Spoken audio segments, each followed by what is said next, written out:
আমি একজন সাহাবার জীবনী শোনাবো আপনাদেরকে। আব্দুর রহমান ইবনে আউফ রাদিয়াল্লাহু তাআলা আনহু। 10 জন জান্নাতের দুনিয়াতে বসে যে 10 জন সাহাবা জান্নাতের সুসংবাদ পেয়েছেন তাদের মধ্যে একজন, আলহামদুলিল্লাহ বলেন। আব্দুর রহমান ইবনে আউফ রাদিয়াল্লাহু তাআলা আনহু প্রথম 8 জন মক্কায় যারা কালিমা পড়ে মুসলমান হয়েছে তাদের একজন। তার স্ট্যাটাসটাকে জেনে নেন। তো তিনি যখন মক্কা থেকে হিজরত করে মদিনায় গেলেন, মনে রাখবেন মক্কা থেকে যে সাহাবার বাড়ি ঘর ছেড়ে হিজরত করেছে তাদেরকে বলে মহাজির, মানে হিজরতকারী সাহাবা। আর মদিনাতে যে সমস্ত সাহাবারা তাদেরকে রিসিভ করেছেন তাদেরকে বলে আল আনসার, মানে সাহায্যকারী সাহাবা। তো যারাই হিজরত করে মক্কা থেকে মদিনায় যেত, বিষ্ণু ইসা ইসলাম মদিনার কোন সাহাবীর সাথে তার ভাই পাতিয়ে দিতেন, আল মুআখাত, ব্রাদারহুড করে দিতেন, দায়িত্ব দিতেন যে তুমি এই সাহাবীকে দেখবে। তো আব্দুর রহমান ইবনে আউফ রাদিয়াল্লাহু তাআলা আনহু যখন হিজরত করে গেলেন, তার দেখভাল করার জন্য যে সাহাবীর দায়িত্ব পড়ল তার নাম হচ্ছে সাআদ ইবনে রাবিয়া, আনসারী সাহাবী রাদিয়াল্লাহু তাআলা আনহু। বিষ্ণু বললেন, সাআদ, আব্দুর রহমান ইবনে আউফ তোমার ভাই, ভাই বানিয়ে দিলেন। কি বানিয়ে দিলেন? তুমি তাকে টেক কেয়ার করবে, সে হবে তোমার মেহমান। সুবহানাল্লাহ। সাআদ ইবনে রাবিয়া রাদিয়াল্লাহু তাআলা আনহু তিনি আব্দুর রহমান ইবনে আউফকে ডেকে নিয়ে গেলেন, ঘরে নিয়ে গেলেন মেহমানকে, এবং বললেন, ইয়া সাআদ ইন্নী আকসারুল আনসারি মালান। হে সাআদ, তুমি চিন্তা করো না, তুমি মনে করো না যে তোমার ভরণ পোষণ দিতে আমার কষ্ট হবে। আমি মদিনার সবচাইতে বড় বিজনেস ম্যাগনেট, সবচাইতে বড় বিজনেস ম্যাগনেট আমি। No tension, don't worry about it. Tension নিও না, আসো, তোমার জন্য আমার কি প্রপোজাল শোনো। ফাআকসিমু লাকা নিসফা মালি, আমার যত সম্পদ আছে আমি অর্ধেক তোমার দিয়ে দিব। সুবহানাল্লাহ। এত আসতে আপনার বাড়িতে কেউ মেহমান হলে করতে পারবেন এরকম?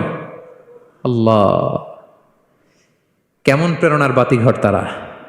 ফাআকসিমু নিসফা মালি, হে আব্দুর রহমান ইবনে আউফ, আমার অর্ধেক সম্পদ তোমারে দিয়ে দিব। এখানেই শেষ না, এরপর বলতে লাগলেন, আমার অনেকগুলো স্ত্রী আছে, তুমি কোথায় যে মেয়ে খুঁজবা, প্রস্তাব দিবা, এত ঝামেলার দরকার নাই। আমার কোন স্ত্রীকে তোমার ভালো লাগে বলো, তার যদি তোমাকে ভালো লাগে তাহলে প্রয়োজনে তাকে আমি ডিভোর্স দিয়ে দিব, তাকে নিয়ে তুমি সুখের সংসার করবা। আল্লাহু আকবার, আল্লাহু আকবার। অর্ধেক সম্পদ দিয়ে দিব, আমার একাধিক স্ত্রী আছে, কাউকে যদি তোমার পছন্দ হয় এবং সেও যদি তোমাকে পছন্দ করে প্রয়োজনে তাকে ডিভোর্স দিব। New life, new career, just go on. আমরা এই সুযোগ পেলে কি করতাম? সাথে সাথে অর্ধেক সম্পদ নিয়ে নিতাম, ঠিক কিনা? আব্দুর রহমান ইবনে আউফ প্রেরণার বাতিঘর। উনি কি করলেন? উনি বললেন, লা হাজাতা লি ফি যালিক। আমার ভাই, তুমি যে বলছো সাআদ ইবনে রবি, তুমি যে এত চমৎকার প্রপোজাল দিয়েছো, এতেই আমি খুশি। তোমার কোনো কিছুর আমার দরকার নাই। বারাকাল্লাহু লাকা ফি আহলিকা ওয়া মালিক, আল্লাহ তোমার সম্পদে বরকত দেখ, আল্লাহ তোমার পরিবারেও বরকত দেখ। তবে একটা কষ্ট করতে হবে, সেটা কি? আব্দুর রহমান ইবনে আউফ বললেন, দুল্লানি ইলা সুক, just show me the way to market. মদিনার বাজারটা কোথায় এটা একটু দেখায় দাও। আমি নতুন মানুষ, পথঘাট চিনি না। দুল্লানি ইলা সুক, just show me the way to market of Medina.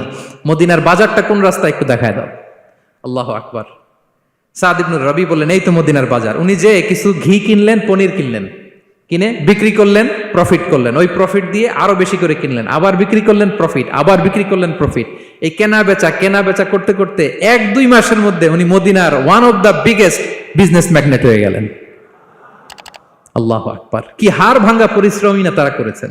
একেবারে রেডি ক্যারিয়ার ছিল, গেলাম সবচেয়ে বড় বিজনেসম্যানের অর্ধেক সম্পত্তি পেয়ে গেলাম। He didn't accept the ready career, rather he made his own path with his own Endeavour. নিজের চেষ্টায়, নিজের পরিশ্রমে, নিজের ঘাম ঝরিয়ে নিজের ক্যারিয়ার তৈরি করেছেন। চিল্লায় বলেন ঠিক কিনা? This is the biography of Abdur Rahman ibn Auf radiyallahu ta'ala anhu. Be a part of our vision.